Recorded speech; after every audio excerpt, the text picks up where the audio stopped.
Siguiendo con la sesión, tenemos con el doctor Johan Smith el tema de capa IBM, la reevolución. El doctor Johan es médico con especialidad en patología clínica, bioquímica, radioisótopos y subespecialidad en medicina reproductiva. Es profesor emérito y profesor visitante en la Facultad de Medicina y Farmacia de la Universidad Libre de Bruselas. Ha sido jefe del laboratorio de endocrino del Hospital Universidad Libre de Bruselas. Sus principales actividades están dirigidas a la implementación de técnicas básicas relacionadas con la biología del folículo ovárico y del ovocito y llevarlas a la actividad clínica en Bruselas y en todo el mundo. Ha asesorado 15 tesis doctorales, al igual que el número de tesis de maestría, y es fundador y director científico corporativo de 2 empresas spin-off en la Universidad Libre de Bruselas. Tiene más de 350 publicaciones en la base de datos en Elsevier.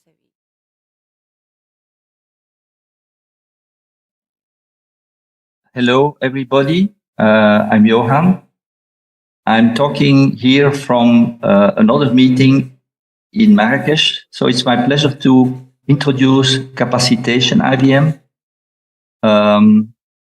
Kappa IVM, like we call it, and the way we worked on it over the last couple of years. Next slide.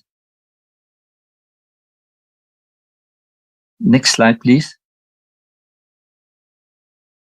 Yes, a conflict of interest. I'm part of Lavima Fertility, which is a company that will commercialize this Kappa IVM product in the near future. It's a small company that we made with the Free University of Brussels. Next slide.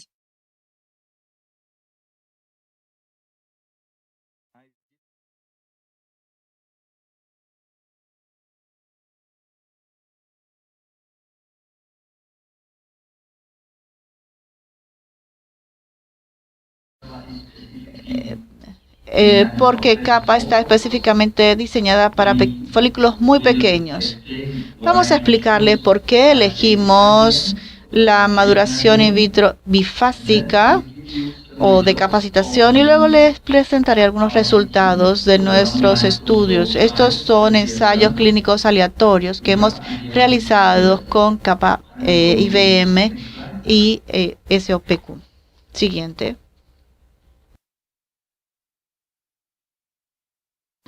Cuando hablamos de la tecnología Kappa IVM, sería ideal tener un sistema que desde el primer día podemos hacer una ecografía en la paciente que tiene muchos folículos. Ella debería tener un alto recuento de folículos centrales, un alto AMH, y estos folículos deben estar entre 2 y 9 milímetros. Nosotros tenemos que obtenerlos de una manera especial, y esto se demostrará durante el taller. Ese mismo día tenemos que cultivar estos complejos cúmulos ovocitos que salen de los folículos.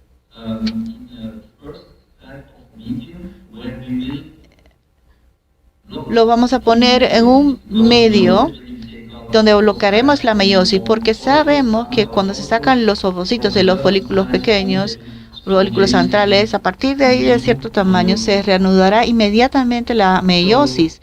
Por ello, primero tenemos que ponerlos en un medio de capacitación. Al momento de la extracción, también tenemos que vitrificar los ovocitos en estados de vesículas germinales. Pero hoy en día esto no es posible. Pero en el 7º día, después de 22 a 24 horas en el medio Kappa, lo podemos poner en un medio de MIV o maduración in vitro y lo tenemos allí por 30 horas. Durante ese tiempo, todos o una gran proporción, digamos 60-70% de ellos van a madurar a la metafase 2. Los ovocitos pueden vitrificarse o fecundarse y producir embriones a partir de ellos.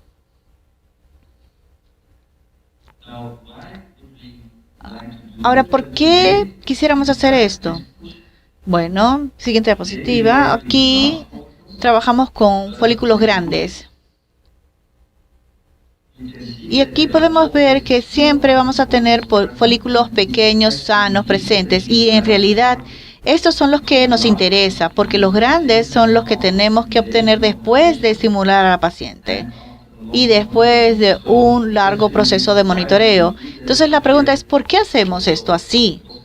También tenemos que ver la posibilidad de tomar estos complejos cúmulos ovocitos de ofículos pequeños y cultivarlos in vitro. Entonces hay que cultivarlos in vitro. Siguiente. ¿Cuáles son los éxitos actuales de las técnicas de reproducción asistida? En Bélgica, por ejemplo, una pareja necesita 2 extracciones y media de ovocitos antes de poder tener un bebé. Generalmente eso va después de 5 o 6 transferencias de embriones y ellos después de ese momento ya abandonan el tratamiento. También nos referimos a las transferencias de embriones congelados que hacemos después de esas 2 tomas.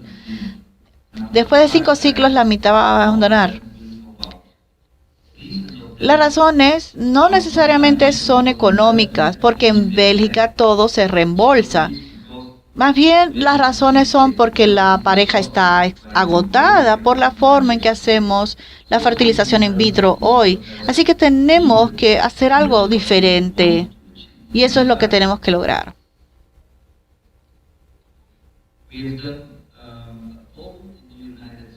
En los Estados Unidos hicimos una encuesta y les preguntamos a las mujeres qué les gustaría, qué prefieren. Se observó que aproximadamente 70% de la gran mayoría prefería no tener estimulación, preferían no recibir inyecciones de hormonas. Ellas preferirían no tener un tratamiento hormonal si fuera posible para hacer la fertilización in vitro. Es decir, que este sería un tratamiento que le gustaría a las pacientes. Ahora bien, saben que hay diferentes tipos de fertilizaciones. Hay una maduración in vitro de rescate que se hace cuando tienes 1, 2 o un poco más de ovocitos germinales inmaduros después de una estimulación normal con mucha FSH. Eso no es el tipo para el que estamos trabajando. Esta no es la razón por la cual hemos desarrollado CAPA. Y también tenemos la maduración in vitro estándar. Allí no se da la hormona HCG, sino 2 o 3 días de FSH y una menor cantidad de FSH. Y aquí tenemos la capa IBM. Ya hemos publicado que no necesitamos FSH si la paciente tiene muchos folículos, porque los resultados en pacientes con síndrome de ovario poliquístico eran los mismos si administramos el FSH o no. El sistema CAPA que hemos creado está específicamente diseñado para ovocitos que salen de folículos de 2 a 5 milímetros. Por lo general, el sistema MIV estándar se hace a partir de folículos que son ligeramente más grandes y también un tipo de inyección de HCG, como está sucediendo en muchos centros en otras partes del mundo, que generalmente usan folículos que son un poco más grandes que el folículo de 2 a 6 milímetros. Y muchos de ellos están sufriendo algún tipo de atresia.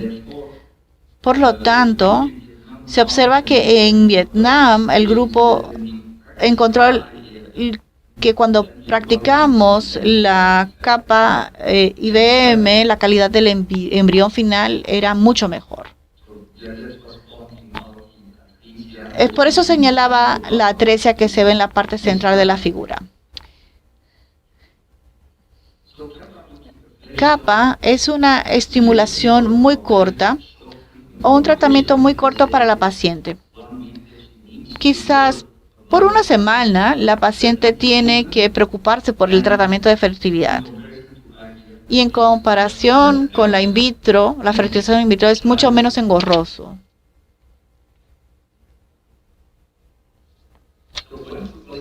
Entonces, ¿cuándo tenemos que recolectar estos complejos de cúmulo ovocitos?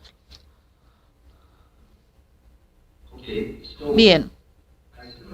Aquí resumo lo que el médico tiene que pensar. Así que no tenemos que inyectar HCG, 0 FSH, hay que definir los medios de cultivo, no se puede usar suero, hay que pensar en el cultivo de premaduración y finalmente el cultivo de IBM. Los folículos objetivos miden de 2 a 8 milímetros. En este grupo tenemos que esperar que todos los complejos de cúmulos ovocitos estén en la etapa de EBG y pasen a la primera maduración. Después de la cual finalmente vamos a inducir la maduración final, dándole anfiregulina y FSH. Vamos a ver la composición de los diferentes medios de cultivo en un momento. Es importante tener buenos complejos de cúmulo de ovocitos alrededor de la célula, porque tenemos que añadir el CGMP. Este péptido trabaja con las células cúmulos, entonces si no hay suficientes células cúmulos, no habrá suficiente producción para la unión del CGMP. No habrá suficiente producción del CGMP. Y el ovocito va a continuar con la meiosis. Entonces es importante tener los complejos de cúmulos ovocitos completamente rodeados. Si están desnudados, no podrán funcionar. Siguiente diapositiva.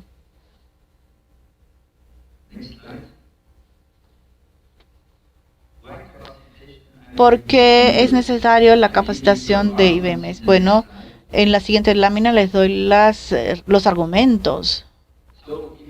Bien, cuando tenemos un folículo de 2 a 8 milímetros, el ovocito tiene un diámetro menor, como ya fue demostrado en los pacientes humanos en el BOB. Los organelos del ovocito no están aún en su posición final, más bien están activos a nivel de la transcripción, esto es decir, que no están listos para entrar a la embriogénesis, y también el núcleo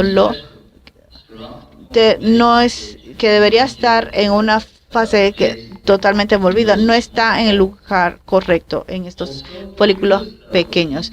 También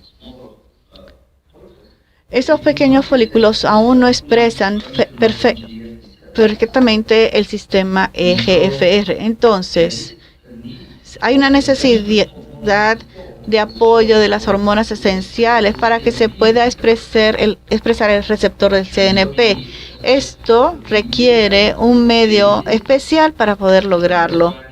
Y por ello, tenemos estos de 2 a 9, 2 a 8 complejos de cúmulos ovocitos en medios especiales, como ya les mencioné en las diapositivas anteriores. Hay unas proyecciones transzonales que deben estar intactas entre el ovocito y las células cúmulos. Y esto específicamente afecta a los complejos cúmulo ovocito. Y esta es la razón por la cual tenemos una mejor calidad cuando utilizamos estos COCs dentro de estos medios que capacitan.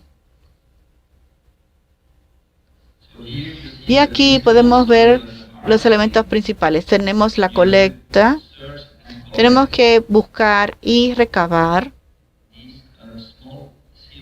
estos pequeños COCs. Primero se colocan en medios de CMP, luego entra al paso de capacitación, donde hay productos como insulina y FSH, y finalmente entra a un estado de presunto meiosis con otros compuestos, pero en diferentes cantidades. Bien, ¿qué quiero decir? Quiere decir que el médico tendrá que adaptar su técnica de obtención, y esta es la razón por la cual hemos invitado al Dr. Long Ho para que hoy día nos demuestre que el embriólogo tiene que encontrar estos COCs más pequeños. Tenemos que mantenerlos en un cultivo de 24 horas más largo para poder vitrificar los ósitos, porque no podemos transferirlos en un primer ciclo, porque no hay hormonas en la fase folicular y la ventana aún no está lista.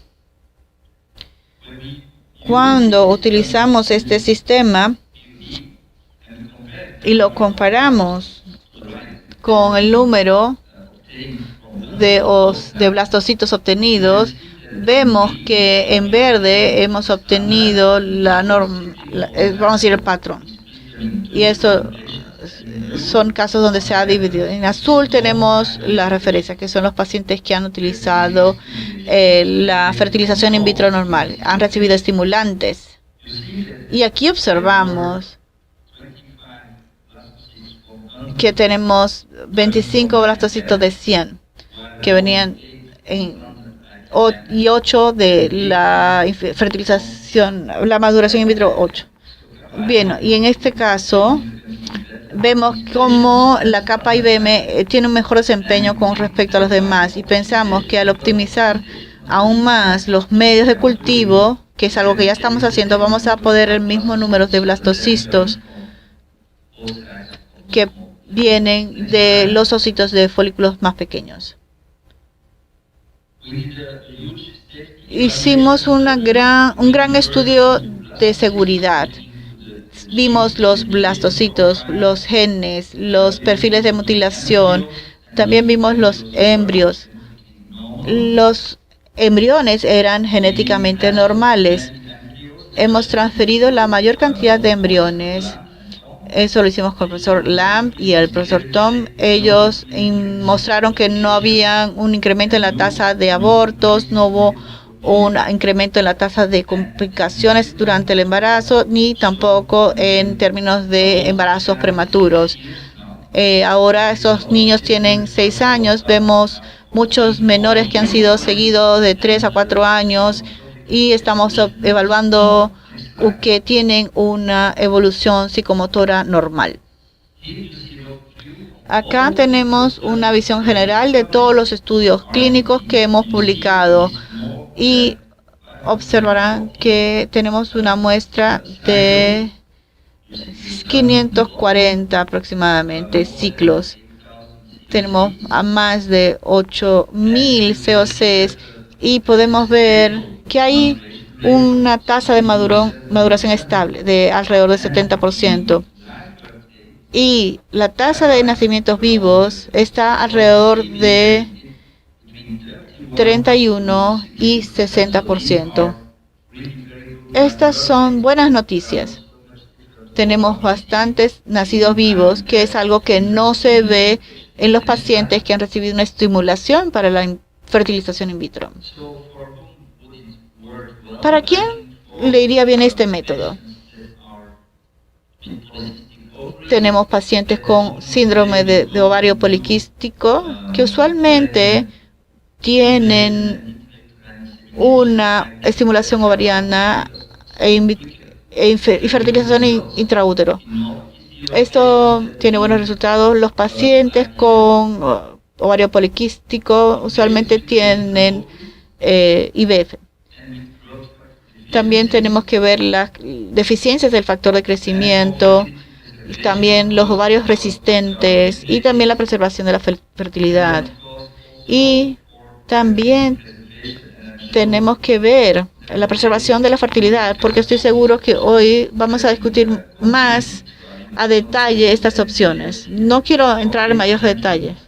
También tenemos que considerar estas jóvenes que desean guardar sus ositos para tener hijos posteriormente. Eso es un procedimiento fácil porque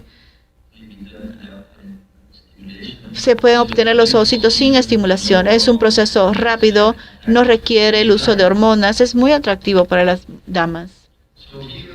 Y aquí nuevamente les quiero presentar los resultados. En Vietnam realizamos transferencias en el día 2. Hemos transferido 3 embriones. Los resultados fueron publicados Usualmente la tasa de transferencia y que tuvieron nacidos vivos está entre 35 y 47. Y en promedio tuvimos un número de blastocitos vitrificados de 2.8. Esto fue lo que se obtuvo en Vietnam. Y también tuvimos el primer nacido vivo después de tener ositos congelados, ositos kappa. Siguiente diapositiva. Y aquí les presento un resumen. La kappa IBM es una estrategia válida para los pacientes. Ya tenemos una tasa de nacidos vivos de 35% y más. No hay necesidad de estimulación de FSH para los pacientes con ovario poliquístico. Kappa necesita ser combinado con la vitrificación de embriones. Solamente se ha probado kappa con ICSI. No tenemos datos para la fertilización in vitro. No tenemos complicaciones durante el embarazo y la cesárea o el parto. Es un método seguro. No tenemos menores o niños con crecimientos diferentes a los normales. Tenemos soluciones para pacientes con defectos en los receptores de FSH. Estamos usando folículos antrales pequeños para mejorar la fertilidad en preservación y el uso de ositos kappa vitrificados nos ha llevado a obtener menores saludables. Espero que les haya gustado mi presentación y que disfruten el día.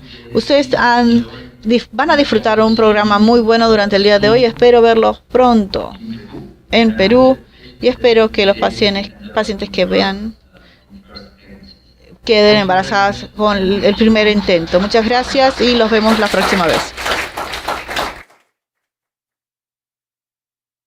Agradecemos al Dr. Johan Smith por su presentación. El doctor tuvo un inconveniente, por lo cual no podrá responder las preguntas en vivo. Pero si desean realizar alguna pregunta, por favor, if you nuestros have especialistas any les van a poder questions, contestar. please write to us. They will later answer.